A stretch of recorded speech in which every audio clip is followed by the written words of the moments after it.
Yeroo baay'ee neetiin ani bira hojjedhu qoricha ofisheetiif liqimsi ati sinan jetti.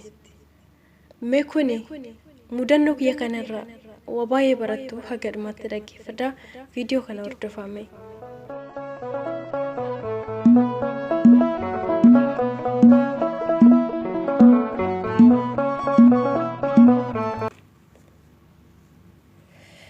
Ashama harka fuunee akkam jirtu hordoftoonni chaanalaa Itoophiyaa akkam jirtu nagaa keessanii biyya keessas biyya alaas warra jirtan nagaan waaqayyo iddoo jirtan isiniif haa baay'atu isiniin jecha nagaa guutuu akka qabdan abdiin hin qaba anis nagaa kootii obboleettiin keessanii jira isaaf haa galatu.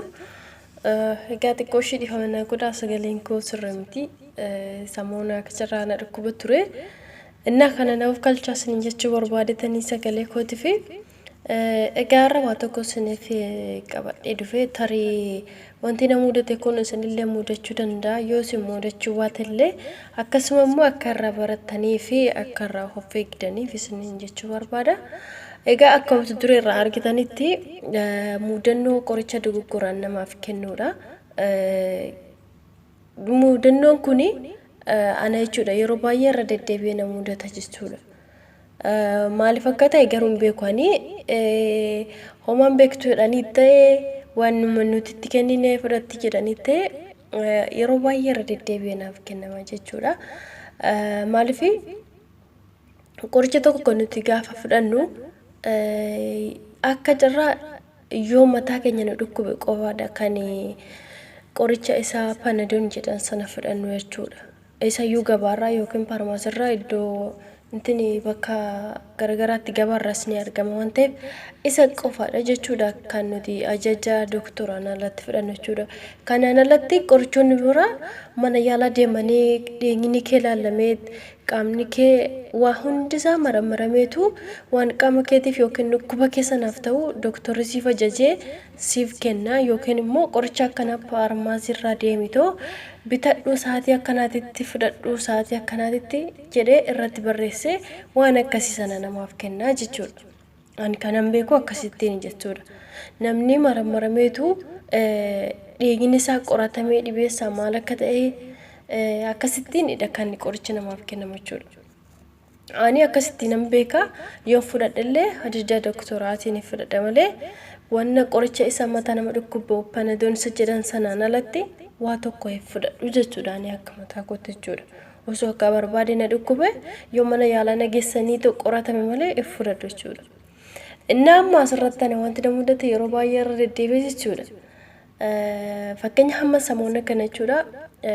Manuma nuti mana amma jiru kana keessa ijoollee hundayyuu mana keessa dhukkuba influenza moo maal jedhan isaan qabamanii jiru jechuudha. Inqofaasisaa ol deebisiisaa mataa dhukkubbiidha qaama isaanii akka malee ho'isaa jechuudha. Hedduu tokko dhukkubsatu naannoo torbe 3 waan akkana irra guutee jira jechuudha.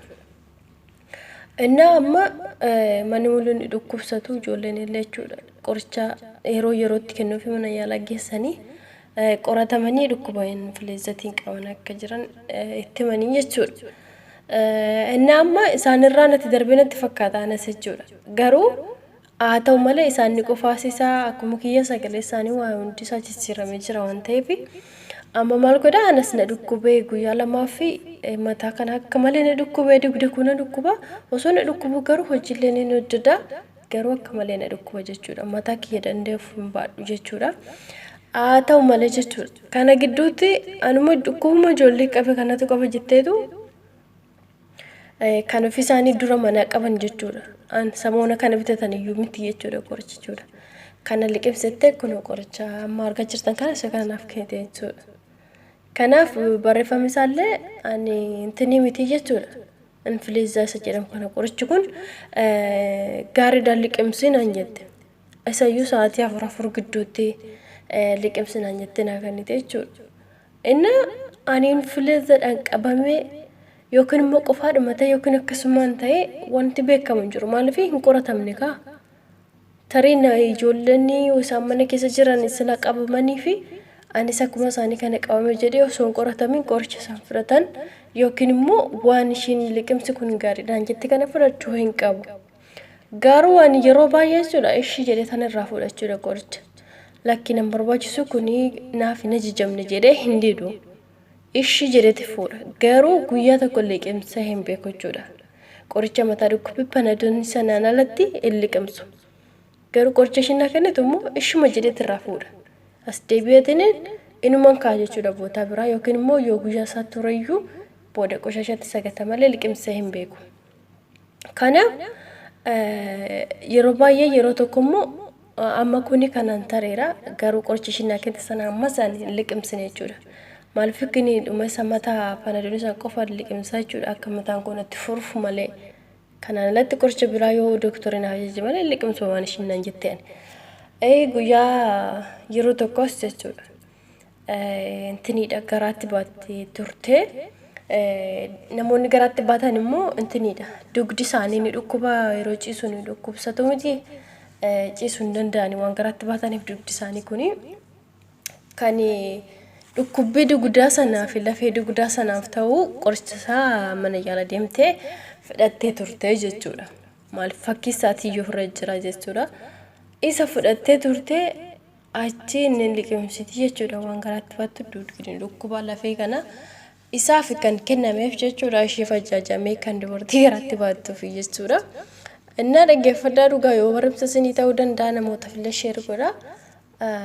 Innaa amma isaa maal gooti erga deessee raawwattee qoricha sana maalaan jetti yeroo baay'ee yeroo deemu luka kiyya kana irrina aannan hin dhugne yeroo daa'ummaa keetii irrina akkasii qabda luka kee kana sirrii miti midhaan naan jetti yeroo deemtu. Anaaf garuu nan dhukkubu ani noormaalidha jechuudha wanni takka wanti natti dhaga'amu hin jiru. Kanaaf qoricha kana liqimsi kan lafeetii kuni gaariidha naan jette jechuudha amma isarrattis jechuudha. Kan dhibee yeroo isheen garaatti baattu dooktorri dhukkubbii dugda ishiitiif lafee dugda ishiitiif ajaje anaaf immoo kan luka keetiif kanaaf gaariidha liqimsi naan jette jechuudha. Innaa ishi jedhetu mana irraa fuudhe bakka inni tokkicha yoodha baay'ee ajajaniif natti fakkaate. Irraa fuudhe hin liqimsine. Ani waaqayyo fagaletu lukas nan dhukkubu homaa natti hin jedhu. Garuu isaan ijji isaaniitti nama laalanii fi haala isaaniitti si tilmaamanii bakka waanuma isheen jette akkuma waan fudhadhu tokkotti fakkaata jechuudha. Kanaaf gaaf sanas numaan irraa fuudhe garuu hin liqimsine jechuudha. Isirra deebi'ee ammas immoo innaa aduma deessu sanatti jechuudha. Ani dhugaa sanitti hima dhugaa rabbiiti waan sobee fakkeessu miti jechuudha. Tarii namoonni akka kiyya kana guyyoomtanii fudhattanii yookiin immoo liqimsitanii yookiin immoo akkuma koo kana warri dhiiftanii illee jiraachuu dandeessu jechuudha. Ammas yeroo dhuma deessa sanatti jechuudha. Dubartii deessuu fi mana yaalatti dawwaan ta'ee fi qorichi ni ajajamaa fi innaa deessu sana qorichi intinidha. Dhiigni garaa isaanii keessatti dhiigni garaa innaa dahanii dhiiga qoshaasan garaa isaanii keessatti akka hin hafnee fi kan kennamuuf jira jechuudha akka dhiigni sun garaa isaanii keessaa qullaa'ee ba'uuf jechuudha. Dhiigni yeroo da'umsa sana keessa garaa isaaniitti akka hin hafne dhiigni xuraawaa suni akka keessaa ba'uuf jechuudha. Qorichi ni kennamaaf jechuudha. Amma isa qoricha sanas isheen fudhatti waan ta'eef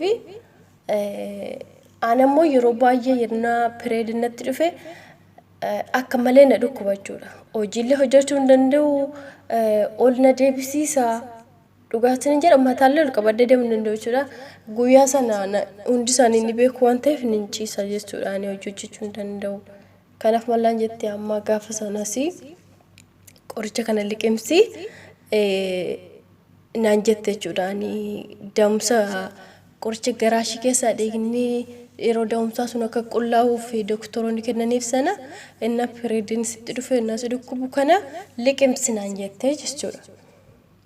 Amma ani guyyaa sanas dhugaa siniin jedha oduu nama tokkooti irrumaa fuudhee dhuguma seetuu liqimsuu danda'a. Ishi jedhetti mana irraa fuudhaan. Ishi jedhee irraa fuudhee liqimsinee achumaan kaa'a. Maaliif amma ana na dhukkuba malee dahee waan garaa koo keessaa waan dhiiga sanaa qulleessuu miti jechuudha. Kana ajajameef tokko ani kana fudhadhu nama tokko walis madaalu nasi fayyisuus yoo waa tokko na miidhe malee jechuudha. Kanaaf guyyaa sanas ani keessa kootti garuu nan ishii taasifa beektaa maaliif annaaf hin ajajamne kan ishiif ajajame kana walittuun dhufu waan ta'eef maaliif akka ishiin naaf kennitu jechuudha. Tarii na miidhuu danda'a yookaan balaan taaneef na saaxiluu danda'a yookiin dhukkuba biraatiif illee na saaxiluu danda'a jechuudha wanti kun. Kanaaf guyyaa sanas irraa fuudhetumaan achi ishii kaa'aa jechuudha. Yeroo biraa immoo gaafa tureyyuu intinitti ishee qoshashattaan gataa jechuudha. Liqimsitee maal gootee ittillee nan gaafattu jechuudha. Garuu waan man liqimsu waan man keessi kiyya innaan irraa fuudhu akka nama shakkee yookiin immoo waa tokko ishii shakkuutti fakkaatu jechuudha. Fuulli koo ishii jedheetu man irraa fuudha waan ta'eef. Kanaafiyyuu yeroo baay'ee irra deddeebi'ee wanti kun na mudata jechuudha. Garuu ani keessa kootti intinidha. Fudhadhu jechuudha qoricha kamiyyuu. Maaliif waan doktorri tokko fudhadhu sa'aatii akkasitti liqimsee kun dhiigni koo maramee qoratamee wanna doktorri naaf hin ajajne tokko ishiin sila naan jetteef waan ishiidhaaf kenname qorichi ishiif ajajame anaaf hin ta'u jechuudha. Maaliif dhiigni ishiitiif dhukkubbiin ishiitiif wanni nama tokkoo fi kan ajajame nama tokkoof ta'uu hin danda'u waan ta'eef jechuudha. Kanaafuu wantoota akkana na mudata jechuudha yeroo baay'ee.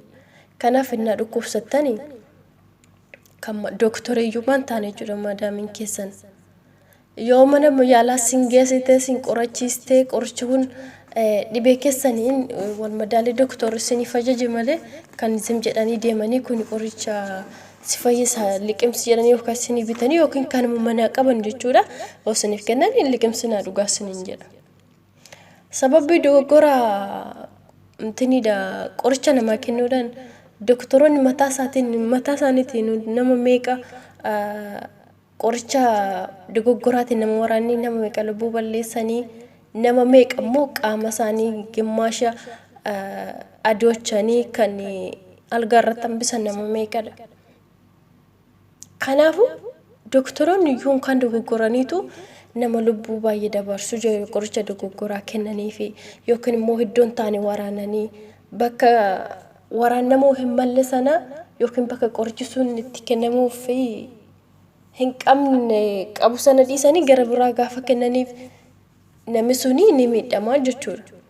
Lubbuu darbuu danda'a yookiin immoo miidhaa qaamarraan gahuu danda'u nama baay'ee adoochanii yookiin immoo lubbuu isaanii darbee waan tokko balaan taaniif warri saaxilaman hedduudha jechuudha. Kanuma arginu kanuma dhageenyu waan ta'eef jechuudha.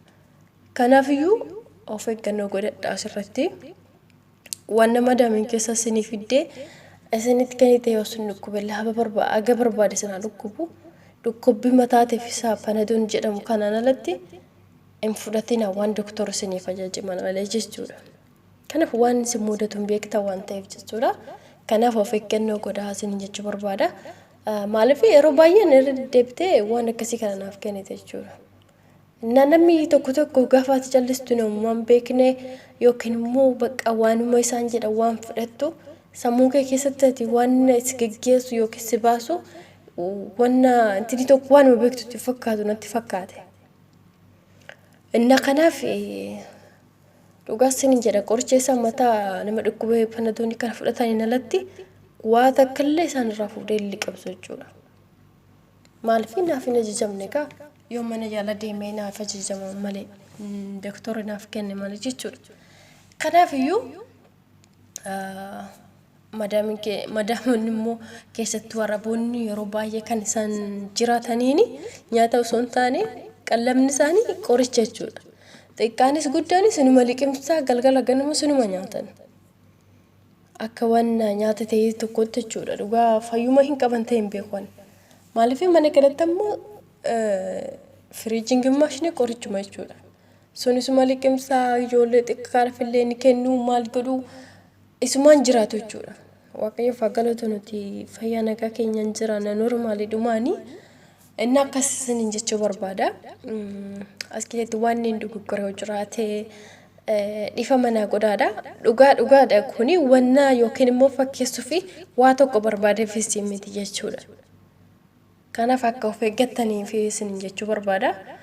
Maaliif namoonni tokko osoo hin beekneen dhuguma madaamoonni ni beeku qorichi kuni dhuguma na fayyisa jettanii hin liqimsinaa. Yookiin immoo akkasumas yeroota keessaniif illee qooda akka waan akkanaatti fayyadamne kan liqimsineef jechuudha. Egaa kan isin jechuu barbaadetini inna wanti na dubbisee amma samoona kana ijoollee isaanii influenzaadhaan sila qabamaniif anas akkasuma akka qofaa godhee na qabee mataa waan na dhukkubeef dhukkuba qoricha influenzaanaaf kennu isheetu akka malee na ajaa'ibe jechuudha. Maaliif ijoolleen qoratamaniitu fudhachaa jiran ani immoo hin qoratamne. Kanaaf osoo hin qoratamne illee qorichi sun anis akkas ta'e doktoronni na ajaja anu liqimsuu danda'a jechuudha. Inna ani ammaaf omaan jedhu faafayii jira guyyaa lama bicha akka malee dhukkubee ture. Egaa waaqayyo faa galatu kennii mataa kana liqimse yeroo inni akka malee dhukkubee lamaas waan akkasii kana liqimsee na dhiise. Waaqa faa galatu fayyee jira ammaafi. Garuu hojiin isaan yookiin immoo akkaataa isaan nama yaadanii tarii fayyuu dandeessi jedhanii namoonni isiniif yaadanii yookiin immoo dhuguma kun isaa fayyisa jedhaniilleen naaf yaadanii jettanii fudhatina. Isaan akkasitti yaadan garuu osoo isaan ta'e ati qorichi anaaf ajajame kun isa fayyisa madaami liqimsatoo jetteeni hin fudhatani. Maaliif isaan ni beeku waan ta'eef waan doktorri isaanii baay'ee jalatti hin fudhatan isaaniyyuu jechuudha. Garuu isaan immoo namaaf kennu isaaniitu na ajaa'ibe. Kanaaf of eeggannoo godhaa isin jechuu barbaada. Obboleeyyan kiyyaa isintti dheeressee jira. Waan na dhaggeeffattaniif waan na waliin turtaniif hedduu galatooma bakka na gurratti dhiyaafama godha. Mudannoo kanarratti qabdanis hoo jiraate koomentii jalatti naaf kaa isiniin jedha. Yaada fi qeeqaa akkasuma wanta jirummoo koomentii jalatti na beeksisaa isiniin jechuu barbaada. Laak shargachuudhaan immoo hiriyoota keessaniin gahaa akka of eeggatanii fi irra baratan isiniin jechuu fedha. Nana ganafta warra baay'eedha.